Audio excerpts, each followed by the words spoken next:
태양광 산업이 다시 한번 주목을 받기 시작하면서 폴리실리콘의 가격이 오르고 있습니다. 안녕하세요. 여러분의 투자 손실을 줄여주는 로스디펜더입니다. 오늘은 2022년 9월 16일이고요. 최근에 태양광이 계속해서 주목받고 있는데 그 중심에 있는 OCI에 대해서 한번 알아보겠습니다. 이 OCI는 어떤 비즈니스를 하고 있을까요? 첫 번째로 베이직 케미칼 부문입니다. 폴리실리콘이 대표적인 상품이죠. 매출액의 35%가 여기서 발생하고 영업이익의 60%가 여기서 발생하고 있습니다. 그야말로 OCI의 핵심 산업이라고 할 수 있겠네요. 다음으로 석유화학과 카본 소재 부분입니다. 매출액의 43%를 차지하고 있고 영업이익의 18.5%가 여기서 나옵니다. 세 번째로 에너지 솔루션 부문입니다. 태양광 발전과 관련된 부분이고요. 매출액은 13%가 여기서 나오고 영업이익의 3%가 여기서 발생합니다. 네 번째로 도시 개발에 대한 부분입니다. 매출액의 10%가 여기서 발생하고 영업이익의 18.5%가 여기서 발생합니다. 그렇다면 이 OCI라는 기업은 과연 성장하고 있을까요? 왼쪽 편에 보이는 것이 2019년부터 2022년까지 매출액과 매출액 예상치입니다. 2019년에 2조 6천억 원 정도였고 2020년에 저점을 찍고 지금 4조 5천억대로 급등하고 있는 그런 매출액의 흐름을 볼 수가 있는데요. 2022년 매출액이 정말 이 정도 나올까 하는 부분에 대해서는 최근 4분기 매출을 보면 3조 9,600억 원으로 2021년을 훨씬 뛰어넘는 것을 볼 수가 있죠. 거기다가 최근에 폴리실리콘의 가격의 급등까지 또 공장 증설까지 하면 이 정도의 매출이 나오지 않을까 생각됩니다. 다음으로 연도별로 얼마나 이익을 냈는지 한번 보겠습니다. 2019년과 2020년도에는 큰 폭으로 적자를 봤습니다. 이때는 폴리실리콘의 가격이 급락해서 수많은 기업들이 도산했던 그런 시기였습니다. 그러다가 2021년부터 폴리실리콘의 가격이 오르면서 OCI의 영업이익은 급등하게 되었습니다. 무려 6천억 원에서 8천억 원의 영업이익을 기대하고 있습니다. 영업이익률도 20% 가까이 나오게 되고요. 그만큼 턴어라운드하고 있는 기업이라고 보시면 될 것 같습니다. OCI 지역별 매출액을 한번 볼게요. 47%는 국내에서 발생하고 중국에서 30%, 미국에서 7%, 아시아에서 13%, 유럽에서 1%, 그리고 기타에서 2%가 발생하고 있습니다. 그렇다면 OCI의 매출과 이익을 움직이는 요인에는 뭐가 있을까요? 가장 대표적으로 폴리실리콘 가격이 있습니다. 이 그래프는 2004년부터 2019년까지의 폴리실리콘 가격인데요. 2004년에 30달러부터 시작해서 킬로그램당 2008년에는 제일 높을 때는 460달러까지 간 것을 볼 수가 있죠. 또 그 이후로는 점점 내려와서 2019년도에는 10달러 이하로 가게 됩니다. 당시에 OCI 국내 공장의 손익분기점이 10에서 13달러 정도로 추정이 되고요. 2019년도에는 그야말로 최악의 적자로 수많은 태양광 관련 업체들이 파산을 했습니다. 하나큐셀도 폴리실리콘 부문을 철수했었고요. OCI도 폴리실리콘 공장을 운영을 중단했었습니다. 왜냐하면 폴리실리콘을 만들어낼수록 손해를 보는 구조였기 때문이죠. 그러다가 2021년부터 태양광 산업이 다시 한번 주목을 받기 시작하면서 폴리실리콘의 가격이 급격히 오르고 있습니다. 7월 이후에는 킬로그램당 38달러에서 39달러까지 오른 상태이고 올해 4분기까지는 안정적일 것으로 예상하고 있습니다. 그래서 이것은 매출과 이익에 아주 긍정적인 부분이라고 할 수 있고요.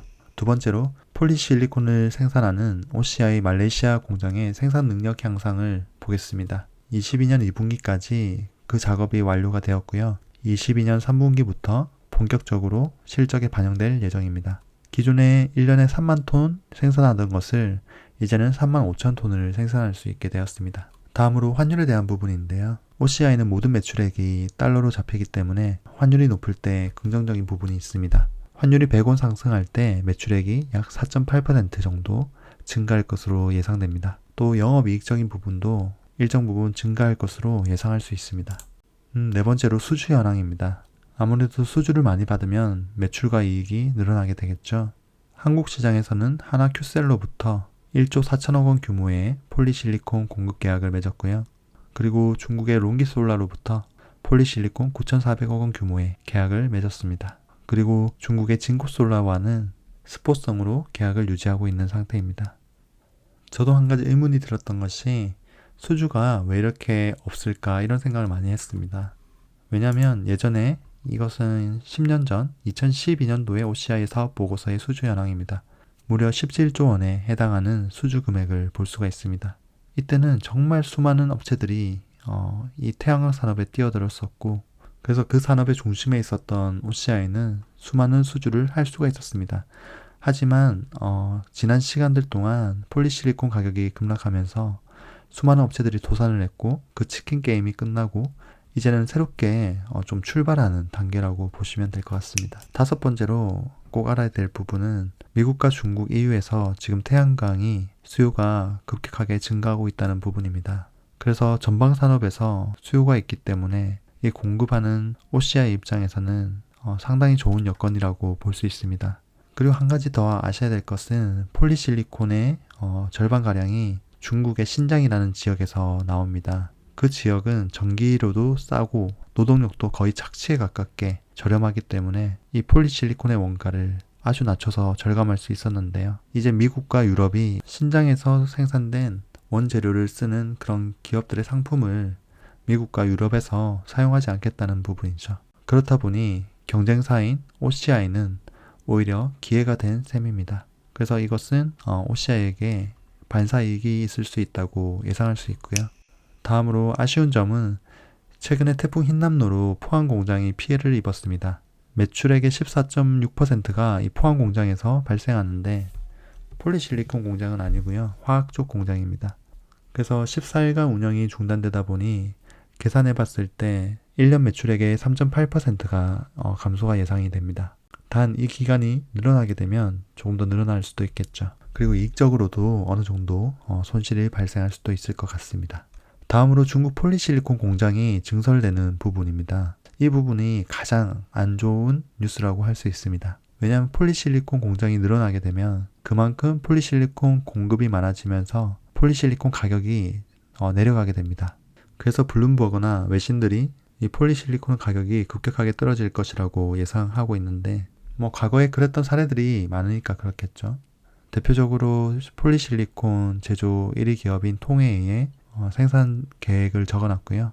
한 가지 아셔야 될 것은 폴리실리콘의 가격이 급격하게 계속해서 올라간다면 물론 OCI가 얻는 이익은 정말 천문학적이겠지만 그렇게 되면 이 태양광으로서 풍력과 또 원자력과 경쟁하는 데 있어서 가격 경쟁력이 결국에는 떨어지게 되는 부분이 있습니다.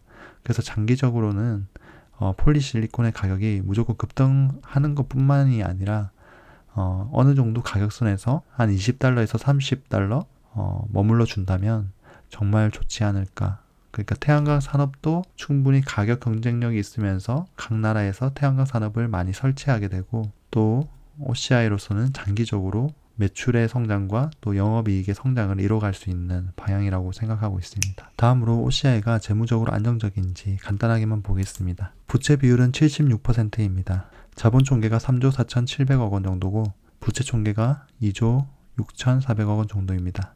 그래서 부채 비율은 100% 이하로 낮은 편이어서 안정성이 높다고 볼 수 있을 것 같고요.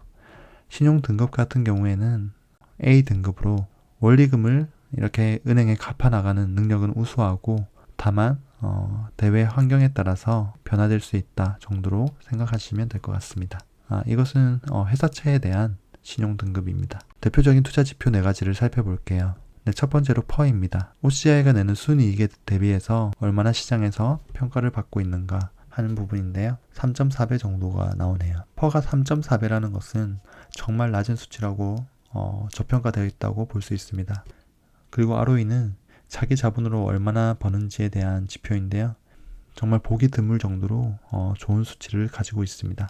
다음으로 PBR은 자기 자본 대비해서 시가총액이 얼마 정도인가 한데 0.7로 이것 또한 상당히 저평가된 상태라는 것을 알 수 있는 지표입니다. PSR은 이 OCI 매출액 대비해서 시가총액이 얼마나 되느냐에 대한 부분인데 매출액 대비해서도 이 OCI는 지금 저평가되어 있음을 알 수 있습니다. 그래서 정리하면 OCI는 지금 이익이 아주 좋은 상태인데도 불구하고 시장에서 상당히 저평가받고 있다라고 보실 수 있을 것 같습니다. 자, 그럼 내용들을 요약하고 평점을 한번 주관적인 입장에서 한번 매겨보겠습니다. 성장성인 부분에서는 폴리실리콘 가격이 상당히 높게 유지되고 있고 또 세계 태양광 수요가 급증하고 있다는 부분에서 5점 만점에 4.5점을 책정했습니다.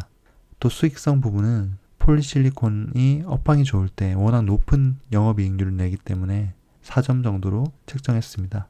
그리고 안정성에 대한 부분은 재무 건전성이 높은 것은 사실이지만 이 폴리실리콘에 관한 산업은 변동성이 크기 때문에 리스크가 존재하는 부분이 분명히 있습니다. 그래서 2.5점으로 책정했습니다. 종합 3.8점으로 책정했습니다. 참고만 하시고요. 향후 간단히 투자 전략을 나누자면 이 폴리실리콘의 가격이 어떻게 바뀌는지에 따라서 매수와 매도를 적절하게 조절하시면 좋을 것 같고요. 또 다음으로 각국의 태양광 관련해서 정책이 어떻게 바뀌는지 또 추진되는지 보시는 것이 중요할 것 같습니다. 네, 이렇게 오늘은 OCI에 대해서 알아봤고요. 다음에 또 좋은 기업으로 여러분과 함께 알아보겠습니다. 구독과 좋아요 눌러주시고요. 지금까지 로스디펜더였습니다. 감사합니다.